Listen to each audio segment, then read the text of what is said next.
So welcome everyone to this very last MF CASR lunch of the autumn semester 2021. So as you can tell, we're all digital today due to the new COVID restrictions. And it's kind of sad because Esther and I had great plans for you. We were actually planning on, first it was like a Christmas cookie competition. And then it turns out to just like, let's serve Christmas cookies. And then there are no Christmas cookies. I'm very sorry about that, but we'll do it again next Christmas, I promise.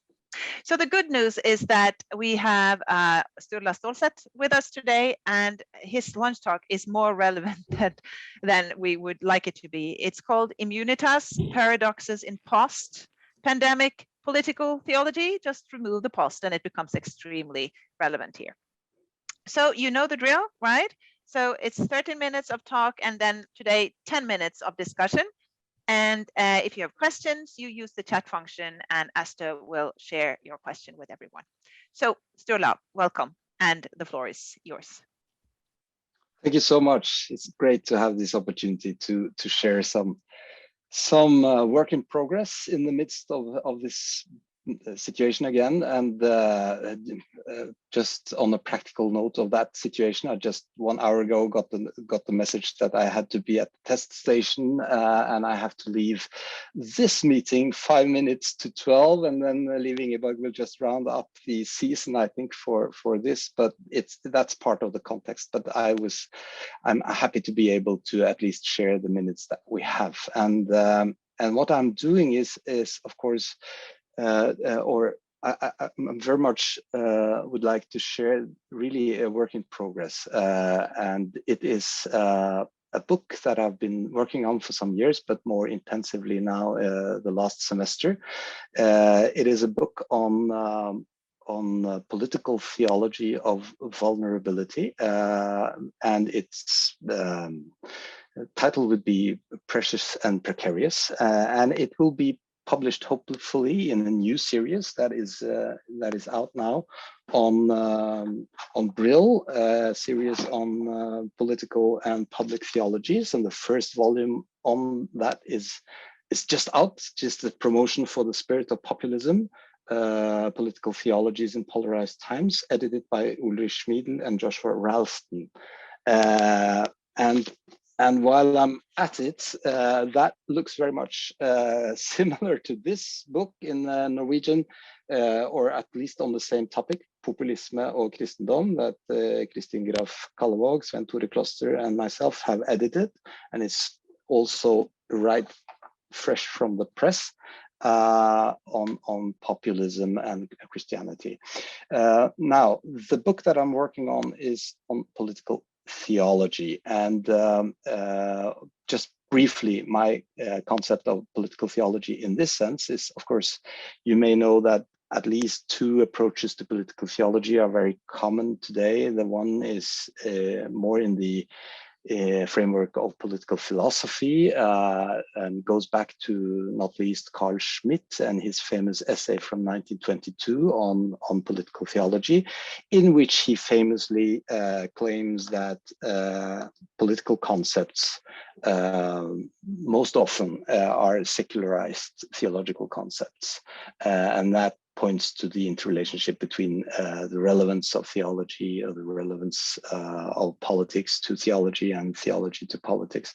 But his interest and the discussion following Carl Schmitt is very much on the political theory part of it, whereas there is a second take on political theology, rather emerging from post Second World War, post Holocaust thinking, famous names such as Johann Baptist Metz on the Catholic side, Jürgen Moltmann on the Protestant side, Dorothee Sölle, and then from then on also different kinds of political theologies, contextual theologies, feminist theology and liberation theology in Latin America and Africa, Black theology, etc., which is the take on political theology that most interests me in this book. But at the same time, Carl Schmitt's reflections and approach to political theology are also important and relevant to the reflection on theology. Now, just briefly, the main argument that I'm trying to make in that book is that I've been working on the topic of vulnerability since the 90s, I am very much working along many other in different disciplines towards a renewal or a reconceptualization, perhaps even a revolutionizing of the concept of vulnerability in order to overcome the conventional and erroneous concept of vulnerability as purely something negative, a weakness, fault, something that we have to get rid of, etc., etc. My main claim in this book is that in terms of the crisis that we experience in political, in both the concept and practice of political agency and in political community, it can partly be seen as due to such an erroneous interpretation and practicing of vulnerability in politics. In other words, there is a need for a reconceptualization of vulnerability in practical politics in order for the crisis that we experience in political community and in political agency may be overcome or mitigated to some extent. In that search for or quest for a different understanding of vulnerability, which is to some extent counterintuitive, what resources do we have? And that's where I point to possible religious resources and particularly Christian theological resources in order to put forward and mobilize and inspire a different understanding of vulnerability that can guide towards a more adequate political action in confronting contemporary crisis. That's the main argument that I'm trying to make in that book. In the development of that argument, I have come across a very interesting Italian philosopher, Roberto Esposito, who teaches at Scuola Superiore in Pisa. He very much writes in the tradition of Italian philosophy, way back to the Roman tradition and through Machiavelli, and is a contemporary in dialogue with and discussion with Agamben and Hart and Negri and other Italian philosophers. Particularly, he's coming from the tradition, as you can hear, from political philosophy. So his approach to political theology would be through Carl Schmitt's kind of reasoning. And all of these thinkers are very much influenced by Michel Foucault's turn to biopolitics in 1976, 1977. As you may know, Michel Foucault is putting forward and pointing to a different or a new step in the use of power in governmentality, which is he calls biopower, which is not anymore the kind of governmentality that is primarily addressing political subjects, but is ever more a governmentality of bodies, human bodies, of biology, and in that the turn to biopower and biopolitics has been very much discussed, as you may know, in political philosophy, but with a huge relevance to political theology. So what does Esposito bring to the table? He starts with, he writes a trilogy early in the from 1998 to 2004, which he starts with Immunitas, and then follow-ups with Immunitas, and then the third volume is Bias.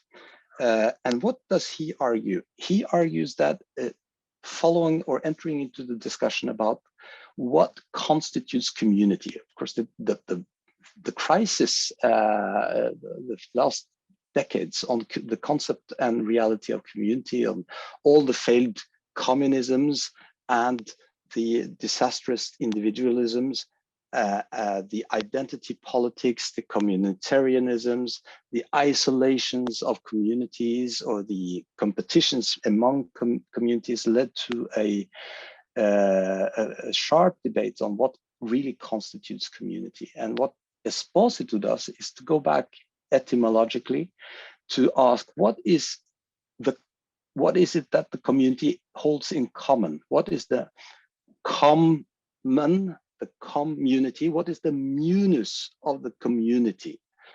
And he discovers that the munus means not property. It's not community that people bring to the table what they have, their properties, and then all of our properties become our common properties, so that we circle in our properties and we have them together and we close ourselves as a community around our properties, and that creates an outside of community and an inside of community. That's not the original meaning of the munus of community, says Esposito. Rather, munus is an obligation, a debt, a void, an openness towards otherness, also by what is from the circle and turning outward. And this different conceptualization of community that he brings to the table is also contrasted by the concept of immunity, because immunity is then that which is freed from, liberated from the obligation, the debt towards the otherness, towards the openness, towards outside of the circles, to put it that way. And of course, what Esposito does already in 2002 is to point towards the saying that immunity and immunization is the order of the day across disciplines, from the legal studies, diplomatic immunity, legal immunity, towards internet connections and computerizing, the immunity of the virus, antivirus programs. The migration policy is also has part of this rhetoric of being immune against the dangerous contagion of the migrants, etc. And of course, also the pandemic side of it. Now, since the coronavirus pandemic, of course, this thinking has become even more relevant, and it has become more challenged, because what Esposito does is to say that immunitary logics have taken over much politics, so that it becomes exaggerated.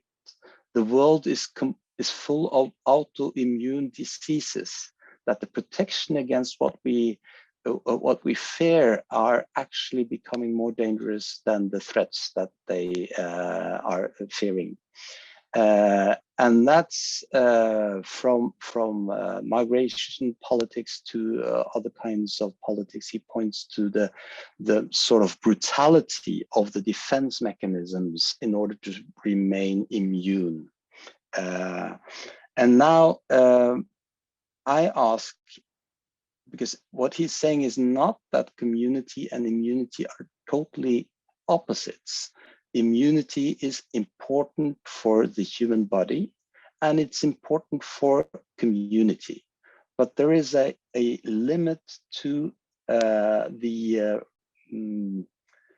is a balance to be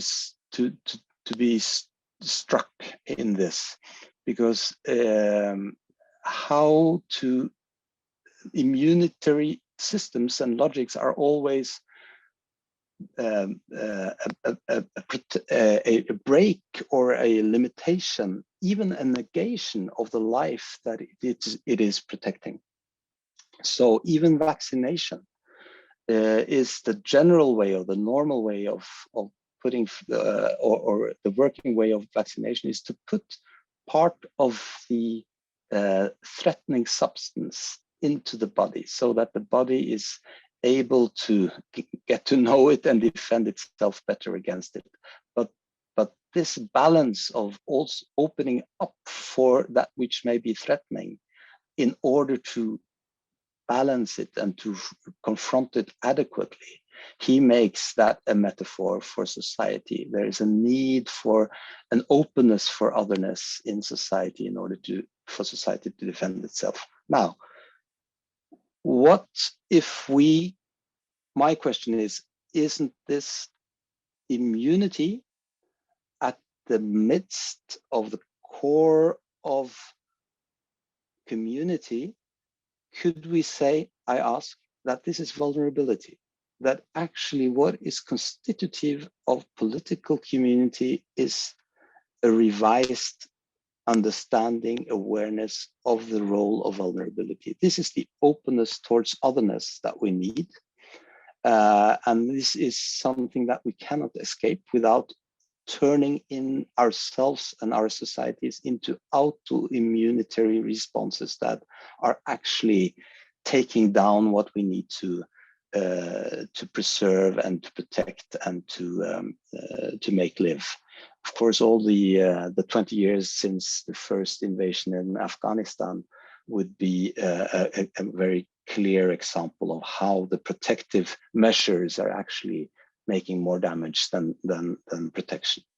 So I will end on this this open question: in what way can the dynamics or the dialectics, and to some extent also the comprehensiveness or interrelationship between immunity and community, relate to vulnerability as constitutive of political community, to which political theology could contribute? Thank you.